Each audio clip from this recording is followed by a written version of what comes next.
first let's see for the CGST. For CGST, the CGST can be adjusted, ITC can be adjusted against the liability of first CGST and then IGST.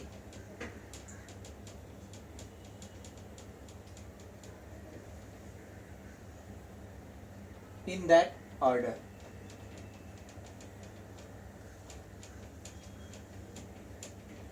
When I say in that order, it means that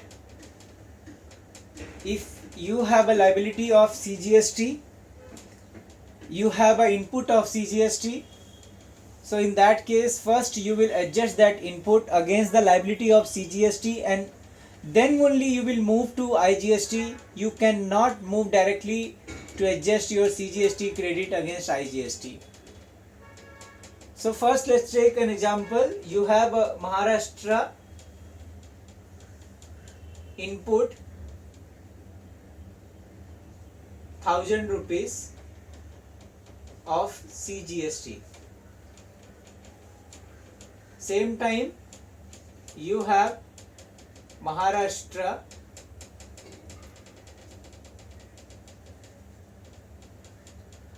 liability of CGST, that is also 1500 rupees. So in this case your net payable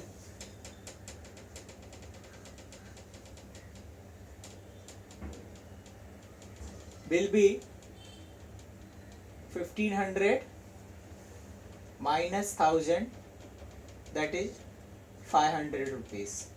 So you will first adjust the CGST input against the liability of CGST. Similarly, let's take another example. Let's say you have a credit here, CGST input of 2000 rupees. Liability, we have CGST in Maharashtra 1000 rupees, IGST payable from Maharashtra 500 rupees, or you can say 1500 rupees. So the liability net payable will be calculated for Maharashtra CGST will be, first adjust your CGST liability, means 1000 minus 1000, so equal to nil. Then you will adjust your IGST for Maharashtra, and that will be the balance input we have is 1000, so it's 1500 minus 1000 and is equal to 500. So it will be adjusted in this order only. This order cannot be changed. Similarly,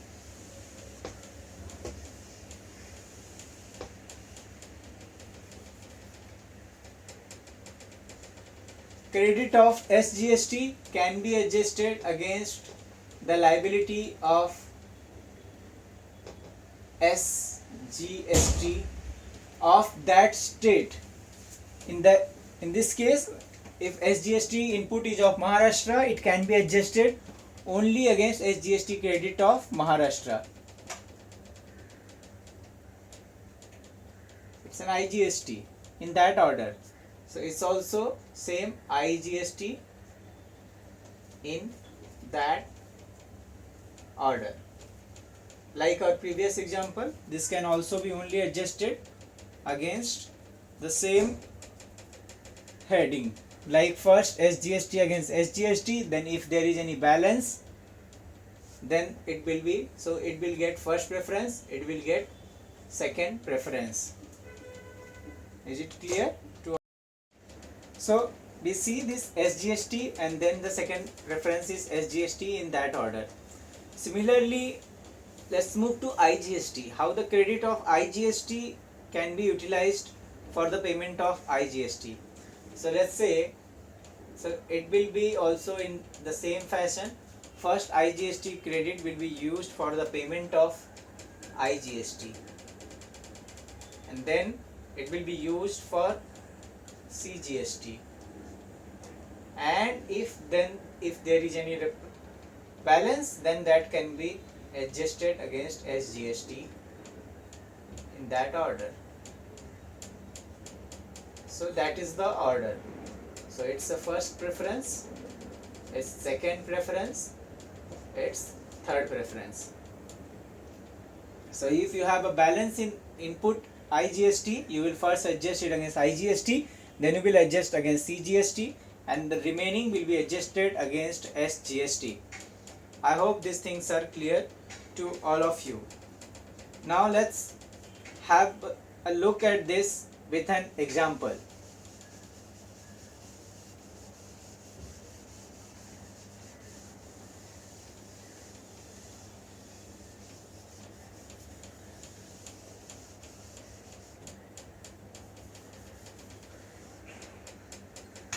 Now let's have a look at this with the example.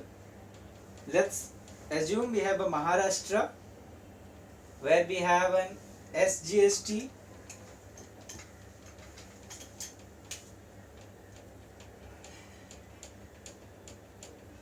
input of rupees, let's take it as in 300 rupees. You have a Karnataka where you have a SGST credit of 200 rupees. You have Uttar Pradesh or Gujarat, any location. For example, let's say CGST, where you have 100 rupees CGST input. Let's say in the same fashion, in the same states, we have a Maharashtra SGST. So it's MH SGST liability, we have 500 rupees. For Karnataka SGST liability, we have 500 rupees. Same way we have UP CGST liability of 500 rupees. So how the net payable will be, what will be the net payable for MH SGST will be this 500 minus this 300. So it will be 500 minus 300, that is equal to 200. So Maharashtra SGST credit will be first adjusted against Maharashtra SGST liability. In the same fashion, Karnataka SGST credit will be utilized against liability of Karnataka. How much credit we have? Of 200. So the net payable is 300. Similarly, we have UP CGST, which will be 500 rupees gross liability less input 100 rupees. We have net payable of 400 rupees. So this is how you will calculate your net. This is your net payable for respective state in a respective head after adjustment of credits. I hope these things are clear to all of you. Now let's see how the credit is bifurcated in goods and services. This is just a basic example, but I would just like to explain to all of you. There is no difference in goods and services. So let's say in this case we have a this is for Maharashtra, this is also for Maharashtra. We have a CGST, let's say it's an we have an input. This is an input of CGST goods for 1000 rupees and SGST input of services for 500 rupees. Same way in Maharashtra, SGST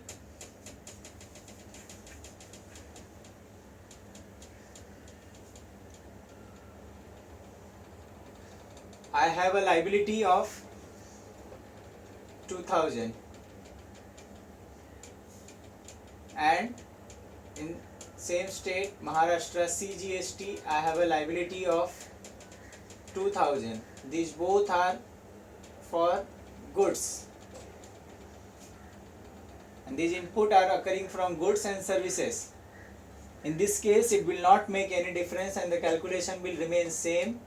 For SGST it will be 2000 minus SGST credit of 500 rupees, that is coming from services. Though the liability of goods, credit is of service, it will be set off and the net liability will be 1500. Similarly for CGST, there will be 2000 rupees liability for goods. You have an input of 1000 rupees goods, so the net liability will be 1000 rupees. So that is how you will calculate your net liability in terms of GST after adjustment of credit. I hope these things are very much clear, and that make the things pretty understandable, and that is why it is called seamless credit. So goods and services does not make any difference, but what makes difference is that if you have a liability of, let's say I have an input of SGST in Maharashtra of 2000 rupees, I have a CGST credit of 500 rupees, and let's say at the same time this is my input and my liability is, let's say, CGST of 1500 rupees. In that case, what my net payable will be, CGST is equal to 1500 liability minus credit of CGST equal to 1000 rupees. I won't be able to utilize this here to adjust the liability of CGST. Why? Because CGST and SGST will always run parallel and will never cross each other in terms of credit, and they cannot be adjusted against each other. So this will not come here, this will not go there. IGST is the only credit which can be adjusted against CGST as well as IGST, SGST, and these two both can be adjusted against IGST. That is how the credit flow will work out under GST. Now let's see